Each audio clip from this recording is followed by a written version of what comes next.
Pada masa jahiliyah dulu, ada seorang raja bernama Habib bin Malik yang tinggal di Syam. Dia adalah seorang penyembah berhala yang fanatik dan juga membenci agama yang dibawa oleh Rasulullah. Pada suatu hari, Abu Jahal menulis surat untuk Raja Habib perihal Rasulullah. Surat itu membuat Raja Habib penasaran dan ingin bertemu dengan Rasulullah. Kemudian ia membalas surat tersebut kalau ia akan berkunjung ke Mekah. Pada hari yang telah ditentukan, berangkatlah raja dengan membawa 10.000 orang lainnya ke Mekah. Sampai di desa Abtah dekat Mekah, Raja Habib mengirim utusan untuk memberitahu Abu Jahal bahwa ia telah sampai di perbatasan Mekah. Maka disambutlah Raja Habib oleh Abu Jahal dan para pembesar Quraisy lainnya. Setelah bertemu Abu Ahal, Raja Habib bertanya, "Seperti apa Muhammad itu?" Abu Jahal kemudian menjawab, "Sebaiknya Tuan tanyakan pada Bani Hashim." Salah seorang Bani Hashim menjelaskan, di masa kecilnya, Muhammad adalah anak yang bisa dipercaya, jujur, dan baik budi. Tapi, sejak berusia 40 tahun, ia mulai menyebarkan agama baru, menghina dan menyepelekan Tuhan-Tuhan kami. Ia menyebarkan agama yang bertentangan dengan agama warisan nenek moyang kami. Raja Habib makin penasaran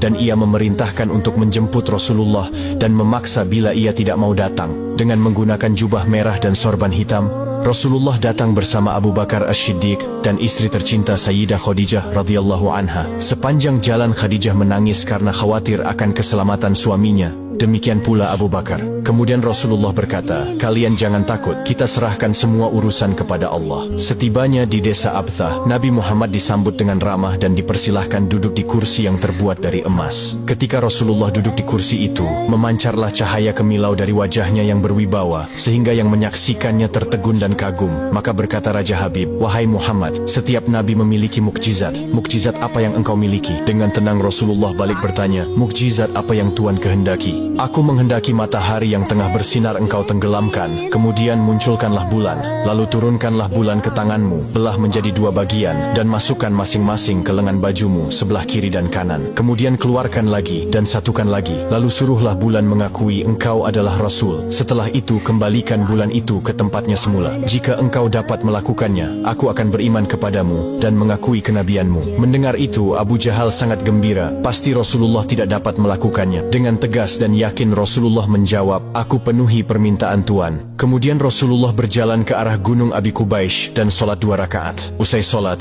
beliau berdoa dengan menengadahkan tangan tinggi-tinggi agar permintaan Raja Habib terpenuhi. Seketika itu juga, tanpa diketahui oleh siapapun, turunlah 12.000 malaikat. Maka berkatalah malaikat Jibril, "Wahai Rasulullah, Allah menyampaikan salam kepadamu dan berfirman, 'Wahai kekasihku, janganlah engkau takut dan ragu. Sesungguhnya aku senantiasa bersamamu. Aku telah menetapkan keputusanku sejak zaman azali tentang permintaan Habib bin Malik. Pergilah engkau kepadanya untuk membuktikan kerasulanmu. Sesungguhnya Allah yang menjalankan matahari dan bulan serta mengganti siang dengan malam.'" Untuk diketahui, Habib bin Malik mempunyai seorang putri cacat, tidak memiliki kaki dan tangan, kemudian matanya buta. Allah menyembuhkan anak itu sehingga bisa berjalan, meraba dan melihat. Lalu bergegaslah Rasulullah turun menjumpai orang kafir Quraisy, sementara bias cahaya kenabian yang memantul dari wajahnya semakin bersinar. Ketika itu matahari telah beranjak senja. Matahari hampir tenggelam sehingga suasananya remang-remang. Tak lama kemudian Rasulullah berdoa agar bulan segera terbit. Maka terbitlah bulan dengan sinar yang benderang. Lalu dengan 2 jari Rasulullah mengisyaratkan agar bulan itu turun kepadanya. Tiba-tiba suasana jadi amat menegangkan ketika terdengar suara gemuruh yang dahsyat. Segumpal awan mengiringi turunnya bulan ke tangan Rasulullah. Segera setelah itu beliau membelahnya menjadi 2 bagian, lalu beliau masukkan ke lengan baju kanan dan kiri. Tidak lama kemudian, beliau mengeluarkan potongan bulan itu dan menyatukannya kembali. Dengan sangat takjub, orang-orang menyaksikan Rasulullah menggenggam bulan yang bersinar dengan indah dan cemerlang. Bersamaan dengan itu, bulan mengeluarkan suara, "Asyhadu an la ilaha illallah wa asyhadu anna Muhammadan abduhu wa rasuluh." Menyaksikan keajaiban itu, pikiran dan perasaan semua yang hadir terguncang. Sungguh, ini bukan mimpi, melainkan sebuah kejadian yang nyata, sebuah mukjizat luar biasa hebat yang disaksikan sendiri oleh Raja Habib bin Malik. Ia menyadari, itu tak mungkin terjadi pada manusia biasa, meski ia lihat dalam ilmu sihir sekalipun. Namun, hati Raja Habib masih beku. Maka ia pun berkata, "Aku masih mempunyai syarat lagi untuk mengujimu." Belum lagi Raja Habib sempat melanjutkan ucapannya, Rasulullah memotong pembicaraan. "Engkau mempunyai putri yang tidak sempurna, bukan? Sekarang Allah telah menyembuhkannya dan menjadikannya seorang putri yang sempurna." Raja Habib pun terkejut karena tidak ada siapapun yang tahu penyakit anaknya itu, yaitu lumpuh dan matanya buta, kecuali orang-orang istana dan mereka yang dekat dengannya saja.